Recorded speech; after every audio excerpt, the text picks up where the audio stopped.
Good evening, everybody, and welcome to our Las Vegas Spectacular. Yes, you thought Elvis was dead. No, he turned into a pimp. My apologies. We have a very special guest with us, which we'll get to in a little bit. Steve, if you could kind of serve some drinks to the folks since you're in Vegas, and we're coming from the defunct Mirage Casino Lounge. So if you'd please do that. How you doing, Dave? Hey, Dave. I'm having a hell of a cigar night, man. All right, you're having problems. Okay, I'm blind, so these glasses are not prescription, so I need to put them back on because all I see is two fuzzy people. So that's all there is. Yeah. You kind of look like a guy that was heading off to go fishing. I kind of got that. Is that what you were going for? I don't know how many people fish in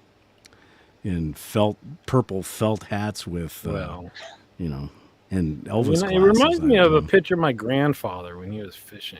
I don't know. Your grandfather was a party man, I guess. So anyhow, welcome everybody to our second show since our hiatus, and I don't know where everybody is. I know it's standing room lonely in the Mirage. Maybe they have to walk over all the rubble after they destroyed it, I guess. Has that, by the way, Stephen, welcome. Yes, sir. Has that been destroyed yet? Has that been taken down yet? They have started taking down the volcano. That's really about all they're going to take down. The inside of the casino itself is just going to be revamped. Rebranded. Oh, really? Is that it is going to be hard. So are they going to close the other Hard Rock down then? Yeah, that'll get rebranded into something else as well. Who knows? It'll turn into your mother's uncle or something. Well, so let's point out, Stephen was our very first guest on Drinks and Dave's. Mm-hmm. So that's what we didn't do the whole doorbell thing, returning guest. I've been in the back of the lounge the whole time, just waiting. Please, can we gave in? We brought him back. AJ and I are just hanging out back there. Yeah, and those of you that are here in the Barfly Lounge, please say hello in the comments. We'd certainly appreciate it, because right now I'm staring at Dave's. I can't wait for this show, and I would like to get other comments. I couldn't. I was excited. Yeah, I see that. Well, based on a post that I saw in another room that we're all in, I can see that you were excited. Yeah, but we won't go down that road tonight. Thank you. So, Dave, what are you drinking? What are you guys drinking tonight? You know what? I remembered you told me last time I was drank the same thing 2 shows in a row. So I got the step stool and recirculated out the collection. So tonight is Glenmorangie, A Tale of the Forest. I didn't know you still had that. I thought you didn't like it. Well, I don't. Well, that's why I still have it. See, look how much is left. It's almost full, this thing. Hello, Panteja. Welcome. Oh, and there's Tig Lily. See, I told you she'd show up. We got Rich and Tig. Rich is there. And the other Steven. Hello, Dad. How are you? Hey, everybody. We got everybody here. So I am drinking a very, very strong Pepsi. Oh, is that bottle strength? It's bottle strength. Yes, Dang, draft. Dude. Yeah. And then I'm smoking, but I made up for it because I'm smoking what's left of a Padron Damasco. Or Damaso, rather. It's Padron's Connecticut version, but I have a wasabi on deck. On standby. Yeah. Stephen had a cocktail there. Yes. I am drinking a Mai Tai in honor of the trip that I just took, the Caribbean trip, which was very lovely. As Dave knows, it was incredibly humid. Nothing better than 95 degrees and 95% humidity at the same time. Oh, so it was Arkansas. So it was Arkansas. It was without the mosquitoes. That's a tough choice: the Caribbean or Arkansas for a vacation. Yeah. Well, it depends if you like banjos. Well, if I'm in Arkansas, I'm just going to head east a little bit and go see my daughter. But there you go. I mean, that humidity is just ridiculous. But no, I had a great time sitting on the beach, and I was this close to making a shave video. But it was the one day that the boat was actually doing a little bit of a rocking, and I thought, that'll be the one time I'll be going, okay, guys, so I'm Well, that'd be a good stunt shave, though. No, thank you. So I was curious. So you guys are Royal Caribbean cruisers. Yes. Yeah? But you said you've never been to their island. that they've No, got? we've been cruising. Our very first cruise on Royal Caribbean was in 91, 1991. Wow. And so we've been cruising for over 30 years. We've never been to the Caribbean, not even once. We've been Wow. up and down the coast of California and Mexico. Alaska, I suppose. 15 times. My wife's been to Alaska, and we went and did a around the British Isles cruise, which was kind of nice. You got to we got to go to Amsterdam. We got to go to Paris, which was interesting. My daughter was with us, and she was 8, and she got to see some people sunbathe on the side of on the banks of the Seine, au natural. So, and when an 8-year-old yells out, "Hey, that guy's naked," and the entire boat turns and looks, Well, you know you're on an interesting vacation. It gives a whole new meaning to French fry. You know. So what did you think of the island and the Caribbean in general then? I had always heard that, the Royal Caribbean had spent this big money. They were basically trying to chase Disney because Disney had done it first. And so I was interested to see what it was actually going to be like to actually, go to a private island. And, it's got the Royal Caribbean stamp on it. But it was just so nice. We paid for the extra beach club. And, it was worth it. What other Definitely, islands did you go to? Let's see. The cruise came out of New Jersey, which is, the Caribbean hotspot. When you think of the Caribbean, you do think of Jersey Shore. Yeah, really. How you doing? Would you like a pina colada before you get on the boat? We were held for 5 minutes as we waited for a dead mafia guy to float by before they'd clear the harbor. Now the first stop was in Orlando, and that was kind of nice. We went and saw Kennedy Space Center, which we'd been to before, but we got there late in the day, and we just did. There was a tour that they used to do. That's the kind of history of the Cape, and so we went and visited. We went to where all the Mercury were launched out of. We went to where all the Gemini were launched. We went to where Apollo 1 launch site is abandoned in place, and then we did some shuttle stops. And then they took us out to the regular tour that you get to see when you go on the bus, the Saturn V building, and you go past the assembly building and all the other good stuff. So, that was like a 4.5-hour bus tour. And now, so on the side of one of the buildings at NASA, I've heard this. I don't know how true it is, and you can verify this.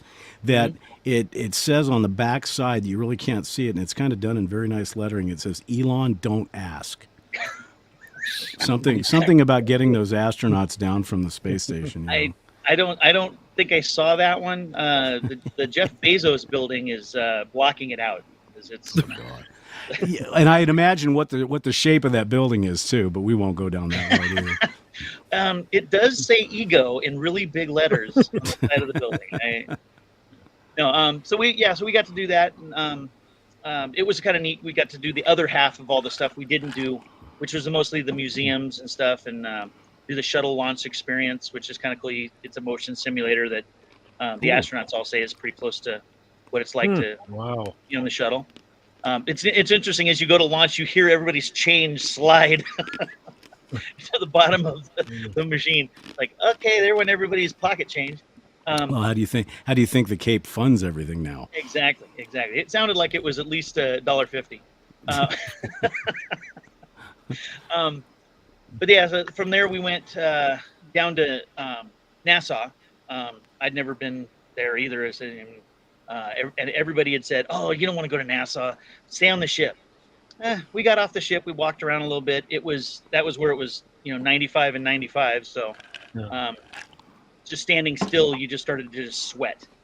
But right when everybody said, "Okay, we're done. We're going to go back to the ship," I looked like right across the street, and it said Pirate Republic Brewing. And the girl could hear us saying it was too hot, and she opened the door and she goes, "There's air conditioning inside." And everybody that was with me pushed past me to get inside to the air conditioning. And I said, "Do you have a menu?" And the girl just handed me one, and we walked right in, and spent like 2 hours drinking beer and eating sliders. So Cool. that was pretty nice. Nassau is okay. It's everybody says it's very touristy, and we went to Mexico all those times. Ensenada, Tijuana, Puerto Vallarta, Cabo. All those are the same sort of feel. They're trying to sell you something because that's what you show up in their town with money, and they're like, okay, here, you want to buy a trinket? They're not ripping you off. And they're if you do buy a T-shirt for $25, you got ripped off. But if you negotiate yourself down to $10, $15, you get a deal. So Yeah. It's Nassau. Yeah, I'd go there again, but I probably wouldn't hang out very long. Do the beer, do the rum, go back to the boat. So here's a question. You were on one of the bigger ships they've got, right? Yes. Yeah. Symphony of the Seas, which was the largest here's ship. a question on the private islands. You've got thousands of people getting off. Yes. How did you feel on the island? Is there enough space to everybody space out and you're all right? Yeah. Well, Symphony holds. They told us it was 6,700 people that we had on board for our cruise, and we parked a celebrity cruise right next to us that had 2,300. Oh. And the islands right now is set up to hold 10,000 people, and it didn't feel crowded at all to me. I mean, we were at the private beach club, and I don't know. I got pictures where I'm looking out in front of me, 3 rows back, and there's nobody in the chairs in front of me, and there was people over to the left and a few people over to the right, and some people in the pool, but the rest of it was nice and relaxing.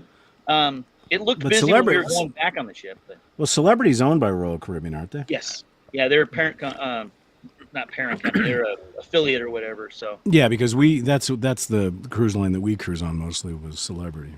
And they stay with all the smaller size ships because they want to like really go after the guest old experience. People and the old people. Hey, I'm one of those. No.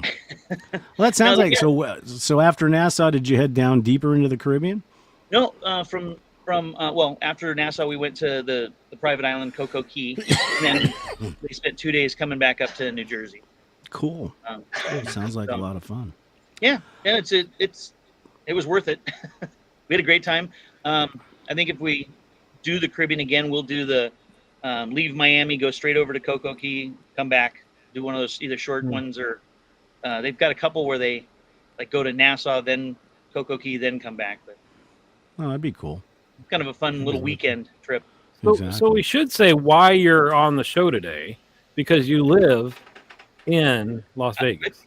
I thought it was because there's not enough Steves in the Drinks and Dave show. Drinks and Steves and Dave's. Dude, we would have to redo the shirts and everything for that. Yeah, that's crazy. That's true. we are using you as the boots on the ground to answer some questions for us and for our barflies as to what is the real Vegas. Well, and living there, because what I was thinking, we live close to San Francisco, and I still think it's the Golden Gate is gorgeous no matter how many times you see it. And looking out, and you're like, oh yeah, that's Alcatraz, and you forget it's like people travel all over the world to go there, but it's not just for tourists. But as an outsider, it seems like Vegas is almost all for tourists. Yeah, and then it'd have a different feel to somebody living in a city like that. I have, on occasions, been traveling, sit down next to somebody at a bar, and you'll start talking, and they say, "Where are you from?" And you say, "I'm from Las Vegas," and they go, "Do you live at a casino?" No, really, I really don't. Well, maybe one day. Yeah, that's true. I might. The Mirage might have an opening soon. No, I mean, it's like San Francisco. There's a whole touristy area. Even Tucson's got a little bit of a touristy area by the college and stuff. So it's just our touristy area is lit 24 hours a day. There's millions of people down there. Hundreds of thousands of people. I don't want to exaggerate how many people we get. No, but there is millions of dollars being dropped. Oh, yes. We get, I think they came out the other day and said last month we brought in $3 billion, which is I don't know where people get that money, but thank you. You've paid my income tax. Well, what I'd like to do also is talk about Las Vegas stories. Now, yours are going to be a little bit different because you live there. But I'm sure Dave and I have certain Las Vegas stories, and I've got two that I'll start off with. Back in the early 1970s, back then, to go onto the casino floor, it was a coat and tie, and the kids were not allowed on the floor at all. There was no kids allowed on the floor at all. So my uncle on my mom's side and my dad and my mom and his wife went to the casino, and my cousin, who now lives in California, we were stuck in the hotel room. Well, he was 13 at the time, and I think I was probably 8 or 9. And we found this thing called, because my dad had made a comment, he goes, if you guys want something to eat, just press this number, and they'll bring you whatever food you want. Here's the menu. Well, little did he know that we were not exactly picky on what we were going to order. So we ordered literally everything on the menu. So my parents get back up to the casino or back up to the hotel room about 1, 2 o'clock in the morning. And we're laid out like, beached whales because we've eaten everything. And my dad doesn't think much of it because he doesn't see the breadth of what happened. And so we checked out the next day. And from what I understand and what I can remember, the bill just for room service was somewhere around $6,000. Wow. Yeah. Needless to say, we got in a lot of trouble for that. And then the second story is much more recent, and both of you two were involved in that story. Let's set the stage. We were downtown having some fun, and we were coming back, and we needed to pick up some refreshments for the TSC. Do we get to fact check this in real time as you're telling you can fact check it. You can fact check it. Now I was throw you under the bus. Oh, I know. And we were driving from the libation station, for lack of a better term, through a neighborhood. Now, unfortunately, Michelle had made one comment that I didn't listen to. Yeah. You, Stephen, made another comment, and I was in the process of listening to Dan Aykroyd give us directions. So we're driving along, and I did not realize that we were in a residential area because the width of the street was like that of most freeways in Tucson. So we're driving along, and all of a sudden I look in my back rearview mirror, and I see red and blue lights. So I pull over, and immediately a certain individual that is here, that is also my co-host, decides to start snapping selfies. And in the meantime, everybody is laughing. And then what shows up at my window but Frank the fat bastard. And let me put it this way. The motorcycle that he was riding was probably crying every time he got on it. So I was being nice. And you guys can verify this. I was being very respectful. I said, "Sir, I'm sorry, I didn't know the speed limit." And he proceeded to not give a crap and wrote me a $180 ticket. In the meantime, the laughter that was going on in the back seat of the rental car was choice. To be fair, the laughter only happened when he was not at the window. No, True. But you were taking pictures of him and laughing your butts off as he was walking back. And then I'm not sure who was in the car with us that said, "Damn, he's fat." And I know he heard that. I know he heard that. To be fair, what was the ticket for? It was like for 4 miles. I mean, it was 4 miles over the speed limit, and it was $180. In a school zone. A school zone. That was the only reason he tagged you, is because the school was right there. But they don't give anybody any leeway on school zones. Well, I bet you he doesn't give leeway on anybody because he probably sits in that spot 24 hours a day, 7 days a week until the tow truck and the lift truck come and gets him and takes him home. It was 100 degrees. I mean, I'm sure he was trying to sweat off some of his frankness. He's working out. That's okay. Well, hold on. Let's back up though. Oh yeah. So Stephen, what makes one want to move to Las Vegas out of any place in the country? Okay. And you don't gamble, right? No, I don't. My wife. Right. So it's not like being drawn to what's there for us. We left Los Angeles in 1991. Yeah, I want to say it was 91, and came out here because apartments were just, usually it's like a quarter of your earnings in a month. This was getting to be like half or more.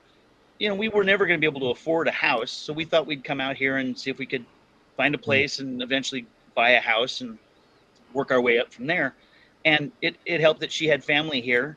So we had, it's always nice when you move someplace to have, something to fall back to if things get tough. But, we were able to kind of get ourselves off the ground and so forth. And her grandmother, who had raised her, got sick and passed away. And we moved back to Santa Monica and lived there for 10 years, raised our daughter, had our daughter and raised her, in the house that my wife had actually grown up in, that her mother had grown up in. And finally, it was just like the prices of everything had gone, right back up. And we just decided, you know what, it was cheaper in Vegas. Let's go back to Vegas. So we sold the house in Santa Monica, moved here in 93. Oh, no, I'm not 93. Sorry, 2003. And we've been here since. And what you can buy here versus what you can buy in California is significantly, it's like it's like Sure. this. So you kind of you take one with the other. We deal with the dryness and the heat, but you don't have earthquake. Well, we had an earthquake the other day, which of course then prompted them to tell us that there's like 15 faults underneath the valley, and some of them are more dangerous than the San Andreas. And it was like, oh, thank you. Surprise. We didn't need to know that. We could have lived our entire lives without knowing that. Well, you know what caused those faults, right? There's a lot of holes. There's a lot of holes in the desert, and I think that they're finally starting to erode. Shifting sands, you might say. No, so we've, well, when we moved here, there was no sports. We now have several sports teams. We've got a concert hall that they, with a symphony, and we get Broadway shows for, a week. We still get some culture here. It's nice with the stadium and the arena and all the other stuff that we've got now. We get big concerts, and bands will actually show up and play for, multiple dates instead of like one band will come through, and you're lucky if you get a chance to see them because it's only a 500-seat arena. So the town has grown over the years. A lot of it is people from California. Really, it's well, we get a lot. They consider our population to be transient because people move in, they work for a little while, and then they move out. A lot of the stuff that's been built in the last, I'd say, 5 to 7 years is a lot more permanent. It's a lot more. They're trying to go and get more families, bring, because they've acknowledged that we're not just about gambling anymore. We're not just about tourism. They improved the college, and we actually have a medical school now at UNLV, which is they're trying to compete with the big medical schools. It's going to be a while, but they're starting to do that. We're starting to compete in football now that we've got an actual huge stadium to play our college team in. So recruitment's up. They're now getting better kids. Well, it seems to me, Stephen, that the biggest thing that I've noticed over the years, and we don't go to Vegas a lot, but it's very convenient. I mean, if we're on a flight, it's 30 minutes. If we want to drive, it's 5.5 hours. So we go, and my niece and my nephew live there. But the one thing that I'd probably say is the biggest thing that I've noticed, and it kind of bothers me because I like the old Vegas, but food has been the biggest change. I mean, you could go to Vegas and you could literally have $10 a day and you could eat like a king. Yeah. Now that ain't so much. What do you think? It seems like Vegas has become like a foodie destination. Because all your big chefs and all your big high-end people. In fact, we had one of our members that dropped nearly $1,000 on a dinner when we were at Yes. at the TSC. So what do you think is the reason why that's happened? Is it because of just the sheer volume of people? It really changed when the corporations took over the casinos. They were mob owned. Some were family owned, but at a certain point, you need to go to a bigger dollar sign basically in order to be able to attract the kind of money that you need for this town. Once the corporations got involved, a lot of them started really, and the Mirage really was part of that. Was bringing in celebrity chefs, and I mean, there's a Gordon Ramsay restaurant at probably half a dozen casinos, and you can have them across the street. You can have them next to each other. They don't mind that there's literally another one next door because they know that you'll go and hit each one of them. So it's become a thing to actually go and try all the different restaurants, and we've got there's a steak you can actually buy here that the guy actually puts 24 karat leaf gold onto it's tomahawk steak. Then instead of being just like $180 for a tomahawk steak, it's like $450 because he's just put gold leaf on it. Right. So well, and the one thing I noticed also is that restaurant that we went to, the sushi restaurant, was one of the best sushi restaurants I've ever eaten at, and it was, it was a neighborhood joint. It wasn't something, so it was really good. Sorry, Dave, go ahead. No, I'm curious because Dave, you kind of mentioned this about the huge wide streets, and I noticed this years and years ago when I was traveling in a residential areas, obviously a new neighborhood, and same thing, the streets were so wide and brand new. And so I'm curious, do you get a lot of spillover that you get so much revenue? Are your schools also just amazing and have everything that they could want and all of that kind of? No, you're smirking now. Well, it's because the cop, fat bastard, he was thin back when you went there, so he was going up and down the streets, so yeah. Sorry, Steve. No. We're 48th in the nation in education. So they're working on it. We had some lean years that just didn't go, and I think a lot of it was we grew so fast, and the schools didn't grow with them. We built a lot of schools, but I mean, when you don't have enough teachers to even fill a brand new school, what do? You do what you can. It's just been rough in that respect, but there's a lot of programs in place that they're trying to improve some of that stuff. We do actually bring in money from marijuana is legal in Nevada, and they did put in the law that the money would be set aside, all the profits would be set aside to go to the schools. So people smoke up and make our schools better. It's just taken a little while to kind of build up that reserve that they've set aside, and now they're actually starting to spend money on the schools. A lot of it is right now is just for security and stuff. We've been very lucky. When the Raiders moved here, we thought crime would go up. Instead, the players got together, and in order to build relationships with the community, they started spending money on like improving all the sports facilities at all the schools. So you drive by a school, it's been there 30 years, and it's got a brand new football field, and it's got a brand new baseball stadium, and they've got a brand new basketball court inside. So they've been improving stuff like that, and it's nice because the teams are taking some of that off of the burden of the actual school district. So when they get around to spending the money as it comes through the pipeline, they won't have to improve the sports facilities. They'll be able to improve the classrooms, hire more teachers. So it's a slow building process, and it's funny to talk to people who've been here, for only a few years, and they're like, the schools are terrible. It's like they were worse before. And when my daughter was going to school, it was bad, but we're starting to see improvements, and it takes time, and sometimes you just have to be willing to trust that they'll do the right thing and get it there eventually. Well, that brings up a good segue, Stephen. And before we get to that, you had shared a story with the Golden Knights. And I want you to share that story here in a second. But before that, the other thing I've noticed is I was fortunate enough back in the day to actually be able to travel down Fremont Street when it was actually a street. You know, Yep. it wasn't the Fremont Street experience, which was kind of cool, old Vegas and stuff like that.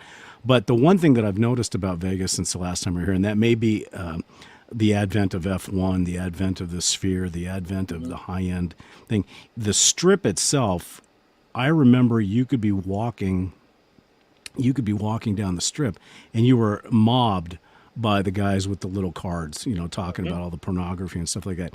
The last time we were there, I'm sure it's still around in a smaller area, but it seems like they've really, really cleaned that up. Was that another thing that Vegas is saying, hey, we're getting a little bit too seedy, more and more families are showing up now, we need to clean this up?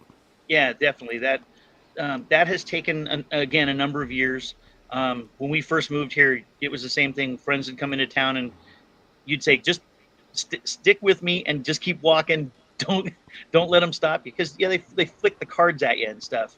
And there was people jumping out saying, hey, come in here, go in there, you know, send girls to your room. I don't know how that's even legal to even suggest that, but they've gone through a number of different tactics to cut down on that.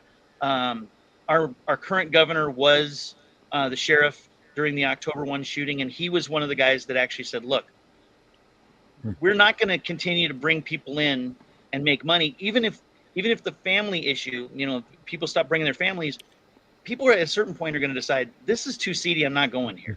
You know, Times Square is a good example. When Times Square was seedy and a nightmare, people would stay away from it.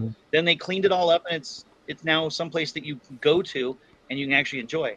So the Strip was not going to be able to maintain that kind of atmosphere for too long, and it's become a much nicer place. They have you can always find a police presence down there, day or night. It used to be that the police stayed out of the way. Nowadays they're right where they can see you. You know, they're like, we see you, you see us, everybody doing what they're supposed to. If you're good, have fun. If you're bad, they're gonna throw you in the bushes and they're gonna haul you off to jail. So one quick segue before we take Rich's question. Michelle had shared a very interesting thing when even though the casinos are corporate, I'm sure there's probably still a few that are still tied one way or the other.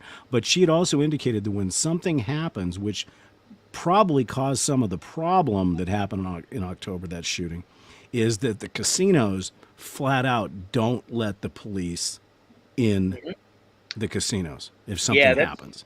Yeah, that's why is that? Is that just that privacy thing that they're worried about? They really they want to be able to maintain exactly. We don't ever really get stories. People that work at casinos, they'll say, "Oh, there was a big fight the other day," and you look on the news, nothing. They don't want. It's like bad news is bad for business, so they want to maintain that everything's safe, everything's fine.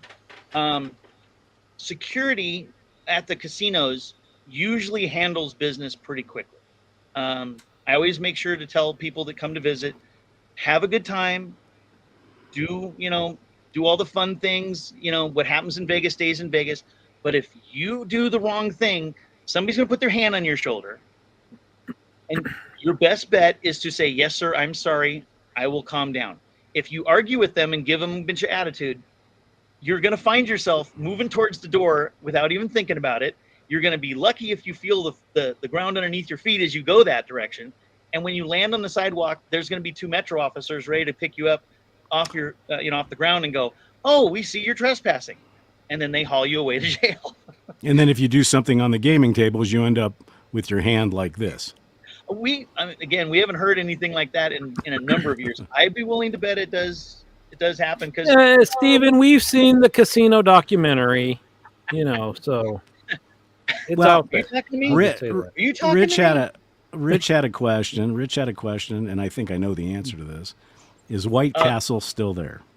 White Castle, although they do have a picture of Rich up that says this particular customer is required to order a certain amount and is then required to leave afterwards.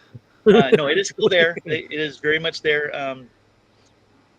We always take people down there because it's like, there's a White Castle. Oh, we didn't know there was one out in the West Coast. Now, of course, they're everywhere. So Yeah, I think after the first con, I think most of us have pretty much gotten burned out on. We're done with yeah. So then, but one of the biggest changes I think recently was the F1 race coming there because of the huge impact. And I know we were visiting during the construction of part of it. Yeah.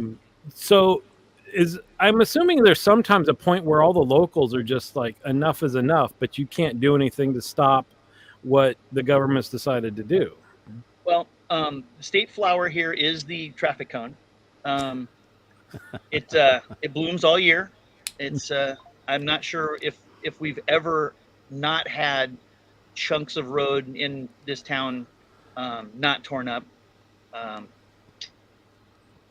They just finished the road up here around the corner from our house.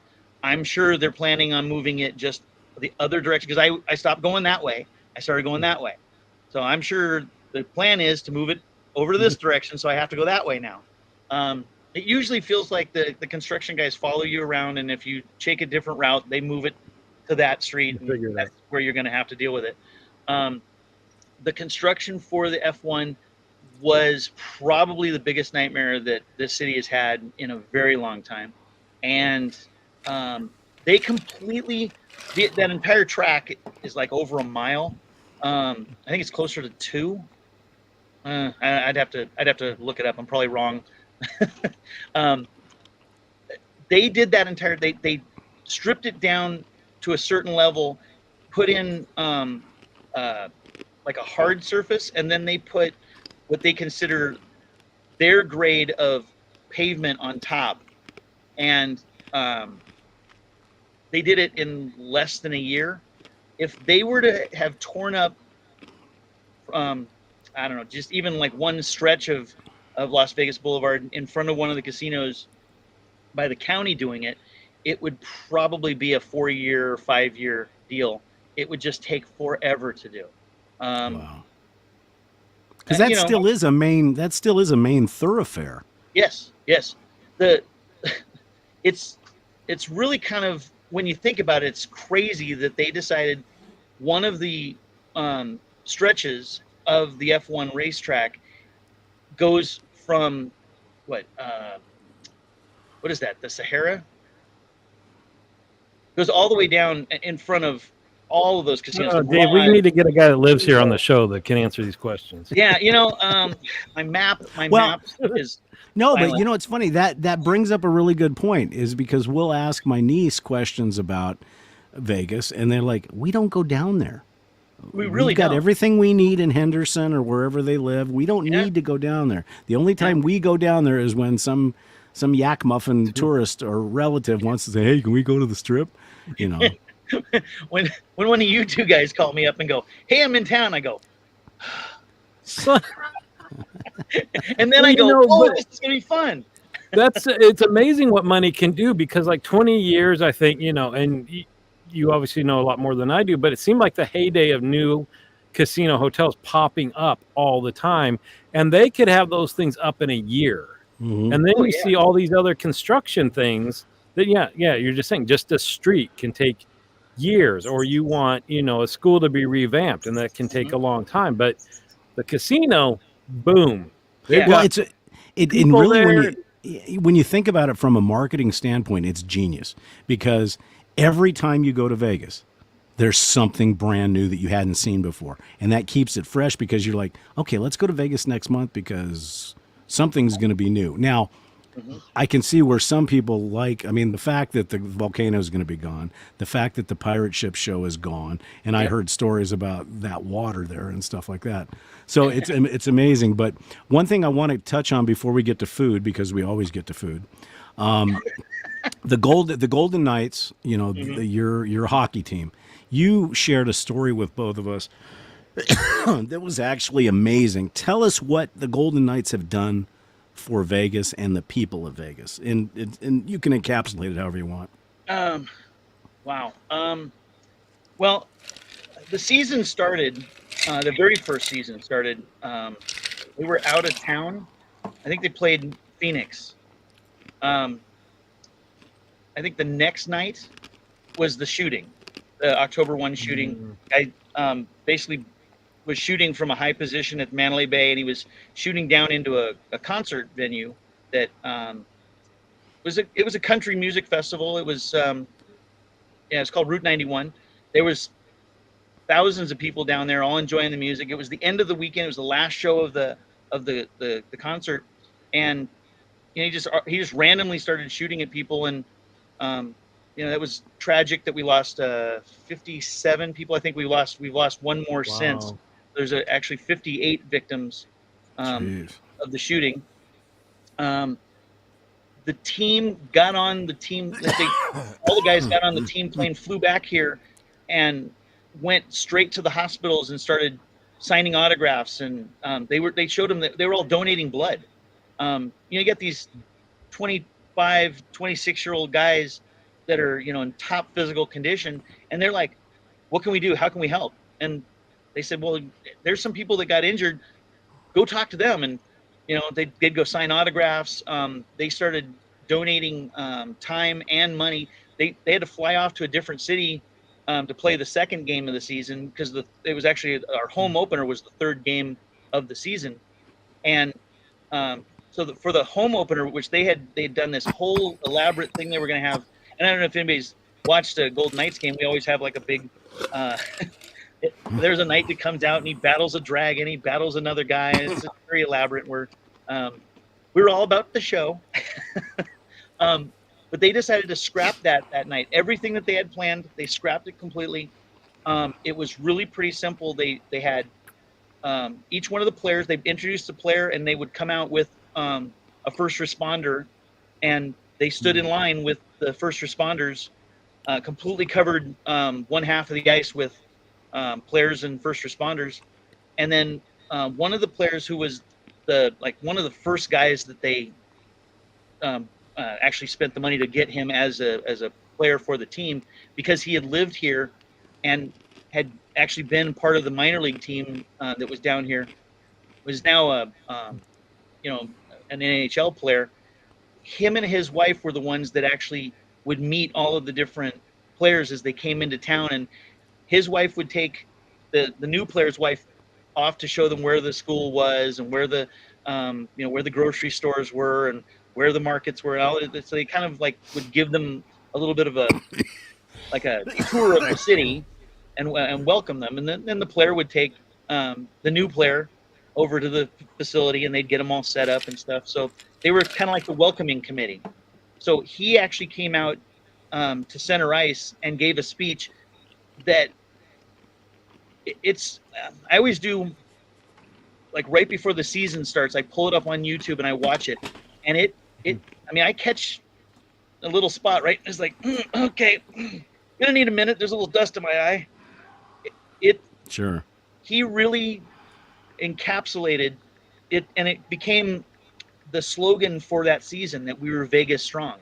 And it really kind of launched us, and we ended up going to the Stanley Cup Finals that year. We lost to the Washington Capitals, and boo to them for ruining a good story. But it was I don't know, it was the perfect thing that the city needed, because it literally lifted us out of to go through something like that. I mean, I wasn't anywhere near it, but we knew people that regularly went to that concert.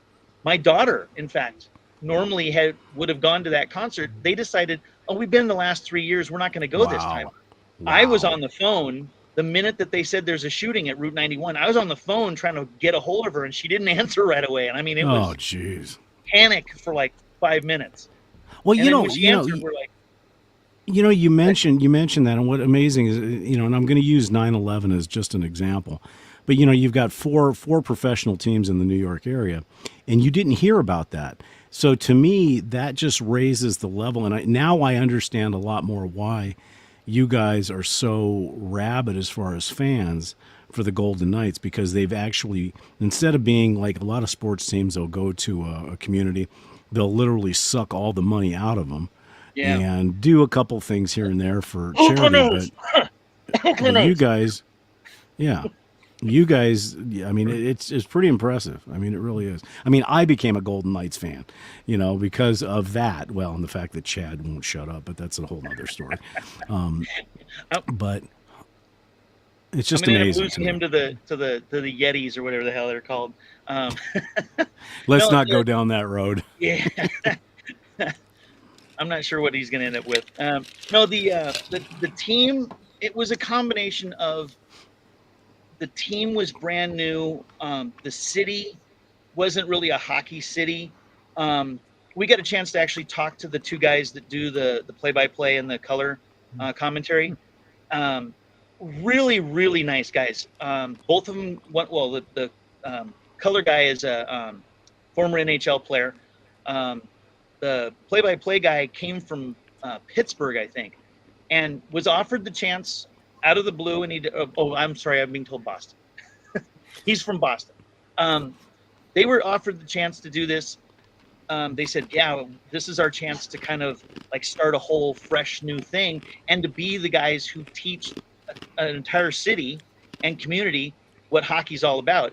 And I was talking to the play-by-play announcer. His name's Dave Gosher. And I said, when you guys would be doing the games at the beginning of the season, that first season, you'd say, the puck's delivered down to the half wall. And I'd be like, half wall? What the hell is that? So I started looking things up. Or I would like watch the game a little bit more intensely and try to figure out, okay, where is he referring to this phrase or terminology? How does it relate to what's going on the screen? And I started to figure it all out. And he said, that's exactly what we wanted you guys to do. The two of them, the play-by-play announcer, Shane Knighty and Dave Gosher, sat down together and they decided, we're not going to dumb this down. We're not going to treat these people like they don't know what's going on. We're going to say, okay, here's what's happening, and do the game the way it would be done. And we'll explain things a little bit here and there and make references. We'll teach them as we go, but we're not going to just treat them like they're idiots. And I think that helped a lot of us, especially coming out of, something that was so tragic and affected so many people across the valley. I mean, I still talk to people who were affected by the Route 91 shooting. And it was a moment when we could kind of like step away from something that was bad and look at something that was good. And it helped that the team was a team of misfits. They were castaways from everybody else's team. They literally told guys, yeah, we're not going to protect you. And the Golden Knights management looked at the players that were being unprotected and changed they had actually that list of guys that they thought were going to be on the team that were going to be available. And they wrote out, a list of guys. The NHL delivered them a list of who was actually being available to them. And they immediately scrapped the entire list that they had and started over, because they were like, we can actually build a team out of this. So it's pretty cool. These were guys who kind of felt like they hadn't been given a chance. And now we're saying, not only do we want to give you a chance, we want you here. We want to see you guys play. We want you to teach us this game, and we want you to do as best you can, and we'll love you no matter what. And they just took off. I mean, I think we won 4 out of the first 5 games. Sure. And winning the first home game. I mean, well, these two guys know I've been a Dodger fan my entire life. Being a Dodger fan, there's a lot of moments in your life where you're going, oh man, not again. Oh no, I'm a Pirate fan. Believe me, that's a daily thing. And that way. Oh, other way. He is a charcuterie board fan, so he's out of the question. He's out of the conversation. And Stephen, that was a great segue. A charcuterie board. Okay, so are you ready? Are you ready for a lightning round? Oh, sure. Okay. Best prime rib in Vegas. Best prime rib in Vegas. Best prime rib in Vegas. if you want to go for a good quality piece of prime rib that you're not going to have to spend a lot of money on, Jerry's Nugget. It's downtown. Okay. It's actually not even on the Fremont Street. It's behind there. But yeah, they've got a great piece of prime rib. Best taco shop. See, I'm going to say Baja Del Mar, but that's because I like it. There's a place downtown that we tried. I forget which one of you I was going to take to, but damn, I can't remember the name of it. There's another local place over here that's really good. Mama Maria's. That's nowhere near the Strip. That's the one that we go to because it's much more like growing up in Los Angeles. Yeah. Right. Some people's idea of tacos is. So when you get a good California style taco, which is basically a Mexico style taco, California, we get traditional street taco. Authentic. You get authentic Mexican food. So to come here and actually find authentic Mexican food. Don Juan, Casa Don Juan down on Main Street, down near downtown. That's excellent too. That is really a really good Mexican food place. Dave, what kind of food? Okay. Well, no, I wanted to ask them the opposite because I do get the sense that the Strip has all the famous highfalutin stuff, and if you want just good, not overpriced food, you go off and the locals know where that is. Yes. But since we got the barflies and we've got folks that watch this afterwards, if you're coming to Vegas as a tourist, staying on the Strip, what are some of the best things you think that they could see? On the Strip? Yeah. You definitely want to see any of the Cirque du Soleil shows. Prior to this month, I would have recommended Love, the Beatles show, but that's closed. Wow. Yeah, that's kind of sad. Well, it's at the Mirage, which is now going to be the Hard Rock. We're not sure why something called the Hard Rock with a guitar shape. They actually where the volcano is going to be a guitar-shaped hotel tower. Wow. You would think that you would want to have something Beatles to stay in there and just give everybody that works there a couple months off because they should have the casino open by the end of the year. Wow. While they're still building the new tower. Well, that's amazing. But that's just rebranding. They just got to change all of the decor out and freshen it all up. When we first lived here, I worked for a company that made table layouts for all the different table games. I did blackjack. I did roulette, craps tables. I got a full size crap table felt in my kitchen. It's in a box in the kitchen. We don't get it out very often. But I also have a full size blackjack from the original Treasure Island decor. Now, you play I know where this is going. And craps the same way everywhere. Yeah. So how much goes into designing? I'm just imagining a big conference room full of people saying, well, it needs to be flat, and we need edges for the dice to hit, and here's the layout that everybody screen prints on the table. Done. Got it. No, but understand from an engineering standpoint, when the dealer throws the card, what's the distance that the card will travel on that consistency of felt? There's a lot of engineering to it.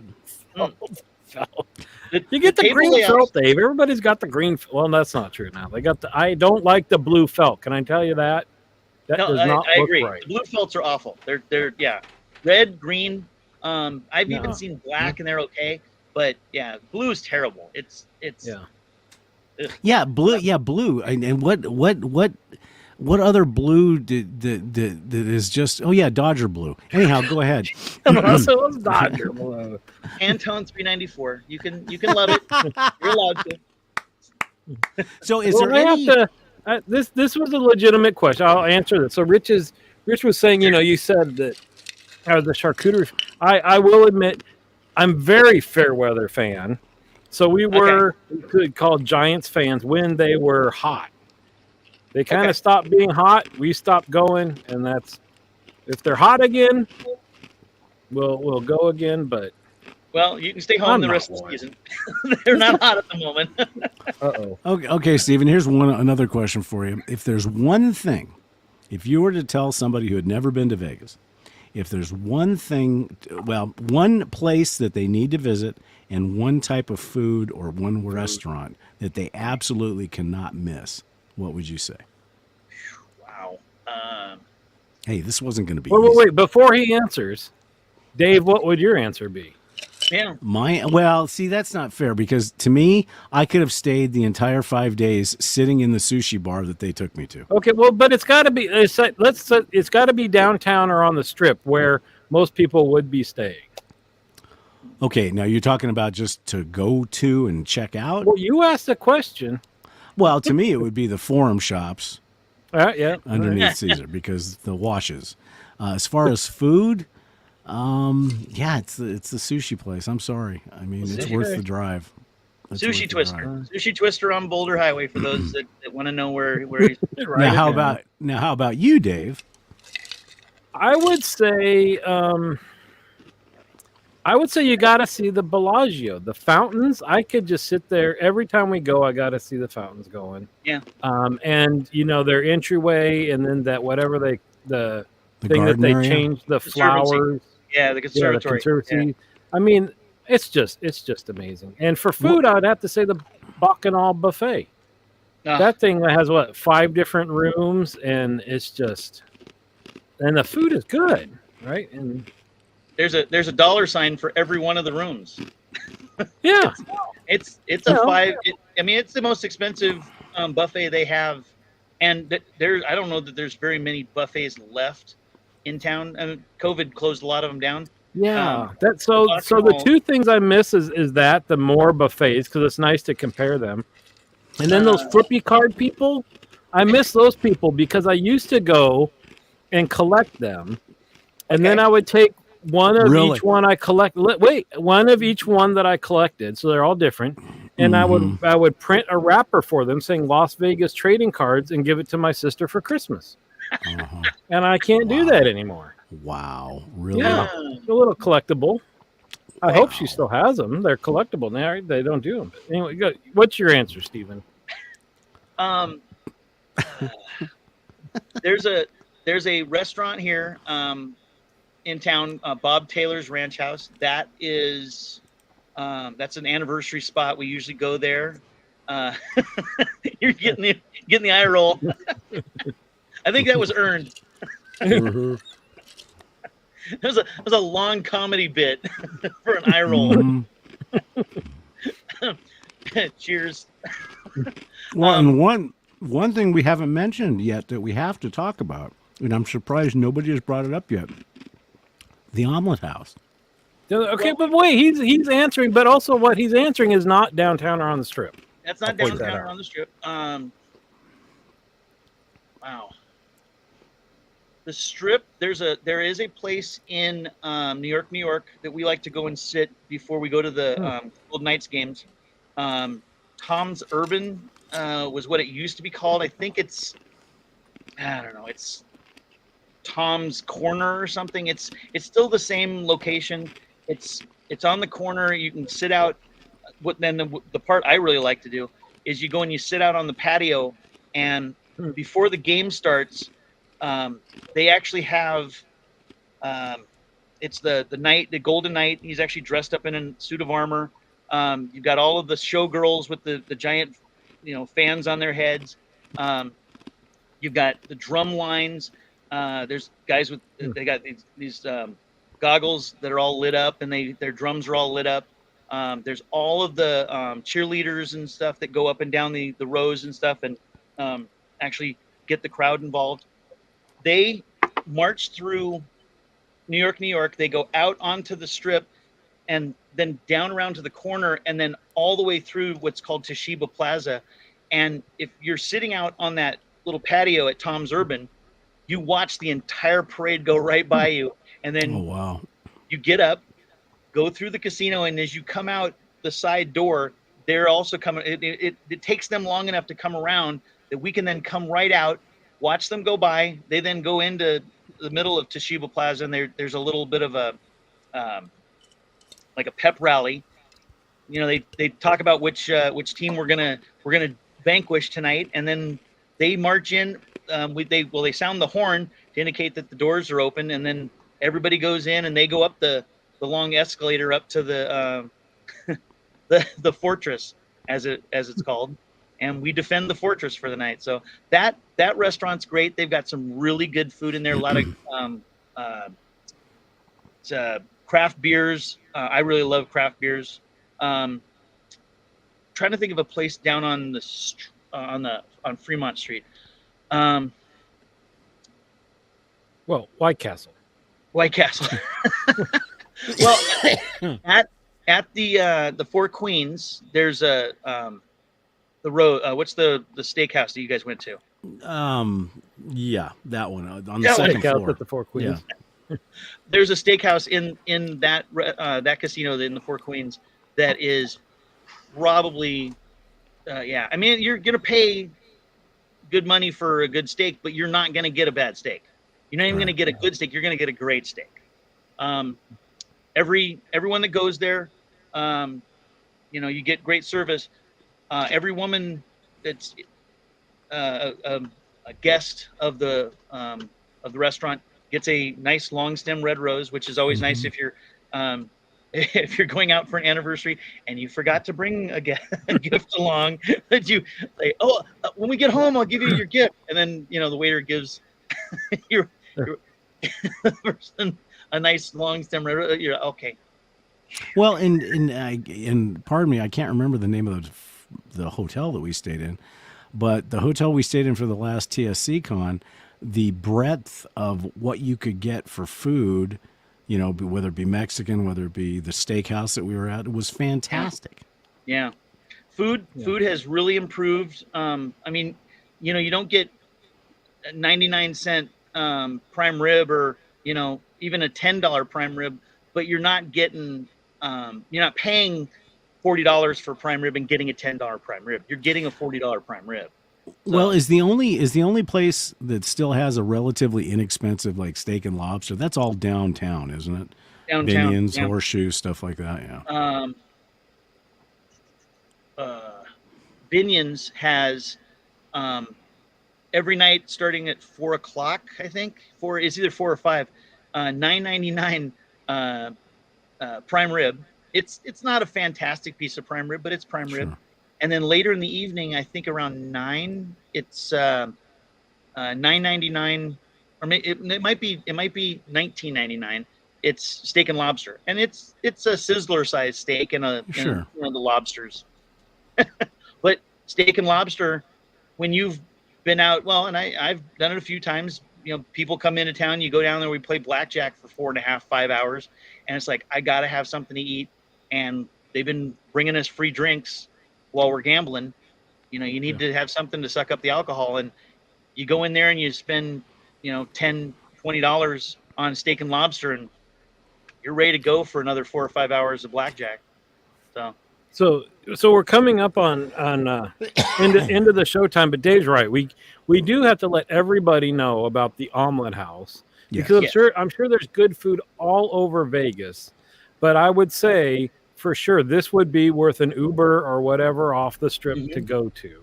Were you the one that let the group know that existed? So. No, actually, Dave actually was the one that.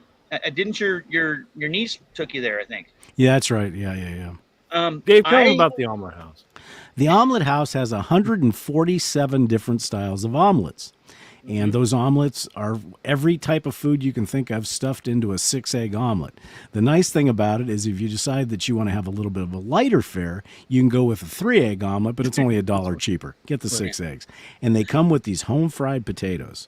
And I would say they're like a soft potato chip. Yes. But homemade. They are they're incredible. And then, if you want to be crazy and get the cinnamon roll, like I think Jerry did one, it's just, and I didn't realize this until Steve told me that I thought there was only one. Nope. But they're all over the place. There's 3. Yeah. Wait, And they're all good. and for the bread, you can get toast. But what was the other bread that everybody, was it a cornbread, or there was some like a big chunk of, what was that? Oh, was that the banana bread? I think Banana, It was yeah. banana bread. Yeah. And it was huge and soft, and Yeah, you got to go there. If there's one place, you got to go. and you might not be exaggerating with the 142. It was the No, menu it is. It's was huge, immense, and one side is all omelets. Yeah. Oh yeah, and they're not messing around on their omelets. It's not just a Denver omelet and a ham and cheese omelet. There's like a jalapeno and yeah, they've got you name it, you got it in there. A cheesesteak, there was a cheesesteak one. And they're good. It's not the greasy, just thrown together type of stuff. It was It's really, really well good. worth it. Yeah. So one last question before we wrap everything up, Stephen. So would you say that the people that live there, it's just like any other city? It is. The Strip is just like the Disneyland at the end of the corner. Like when people that live in Garden Grove, Disneyland's over there. We don't go there that much. Yep, we're Disneyland, but there's that's a good example. We're Anaheim, but there's 20 Disneylands all lined up next to each other, and each one has its own little ride, or its own little show or whatever. And come and enjoy those. But there's other stuff in town. We've got there's lots of parks. We've got we're gonna have a Renaissance fair in October, and when I was a kid, the Renaissance fair in Los Angeles, you had to drive out to the middle of nowhere to go to a Renaissance fair. This is in the middle of town. It's like next to the airport. Oh wow! Wow! And it's been there for 25 years, and they've never moved it because it's perfect. It's exactly where you want it to be. Everybody can get to it. So they've got probably like the Renaissance Festival here. They've got buildings that are built specifically for it, right? Yes. And then you've got Mount Charleston. You got Mount Charleston, which I never knew about. Only about I don't know, maybe 40 minutes. You can get to the turnoff to go up to Mount Charleston in about maybe 20 minutes. And then there's that. What's that? Is the fire something fire? Red Rock Canyon. That's it. That's great for biking, camping. People camp out there. I don't know how. People love to hike up there. It's beautiful because it's that color that you see in Utah. That really dark, brightish orange red color of that sandstone type of rock. And instead of having to drive, way off the road to go to the one in Utah, ours is just outside of town. Plus, you can rent a Lamborghini to drive there. Exactly. So one last thing, Lake Mead, and actually the water levels are coming up, which is nice. Yes. So Covers before up we the shut bodies again, exactly. all the gangsters. So before we shut everything down, is there any final questions from the Barflies? This has been and Stephen, this has been a fantastic show. I'm glad we did. I'm glad I got to answer some questions. I know I probably skipped over a bunch of stuff we were asking, and we started telling stories. Well, that's why we can have you on again. I want to go to the omelet house. That's what I want to do now. One thing we have not heard from, though, is Dave has not said what his favorite stories. I shared 2 stories. Dave, you need to share a story from Vegas, and Stephen needs to send from Vegas. Well, I think that was. I mean, that's all. That's what I thought of originally, is collecting those cards. Okay. And so, I have to say, we do the not unexpectedly when my wife and I go. We're staying at the, Bellagio's and all that stuff, and we do enjoy going and looking at what fancy restaurant we haven't tried and all that stuff. But I have to tell you that one of the funniest things, and what's fair is fair on Drinks and Days, when we were there with Rich, right, and walking through the Forum shops, Rich gets all the attention. That guy is ladies' man, and even at the Omelet House, remember? Right, the waitress at the Omelet House. Anywhere he goes, he'd be a wingman for anybody. That's for sure. And not just a ladies' man, but a guy's man too, right? Yeah, he gets free sodas. We were walking out of the Forum shops, and trying to make our way out. We were going to leave, and we turn around, and we're like, "Where's Rich?" And he's in some beauty store talking with a guy. Surge. And we're right sitting back waiting for. We're like, this got to be quick, right? Just some guy's hawking something, and he'll be back out. No, he goes into the store with the guy. We're like, what? Right? And we're sitting there waiting and waiting and waiting, and then we follow him in there. He's sitting in the chair getting an eye done by this guy, all beautified and all. He looked beautiful, but just one side. Right? You get one side for free. The other side's on your own. You got to buy this stuff. I always remember that. Yeah, and also sitting at, to me, one of the most memorable was that drink that we had when we were all at the Davidoff Cigar Lounge. Mm-hmm. Oh, the smoky drink. Yeah, the smoky drink. It was great. So, Steve, how about you? You live there, but there's got to be two things that have been your favorite. Two things. In 20 years, what are the two things? It's watching my daughter graduate from high school was pretty cool. And, just being able to live here and it's when friends come to town and you go out and have a great time and spend, you get to be a tourist for a day or sometimes a long weekend. It kind of refreshes you to the idea that you live somewhere that's very touristy. And I had to go to the other side of the strip 2 days ago, and we went around because you don't want to go through it. It's a nightmare. So when people call us and you always go, oh no, I'm not again. And you go down there and immediately you're having fun because it's geared towards having a good time and being able to, gamble. I don't like to gamble, but I will. I'll sit and play blackjack and play little slots and stuff. But, it's a touristy town and you get to do goofy touristy things, Right. Oh. Well, and we must say before we close out the show that Rich did qualify. What happened is there was two beautiful women outside this beauty place, and they lured him in, and then put him in the chair. He was seduced in. Yeah, he was seduced. It did. And then when he left, that's when Serge came in and started doing all his makeup. So it was kind of a bait and switch, maybe. So. Those temptresses. Exactly.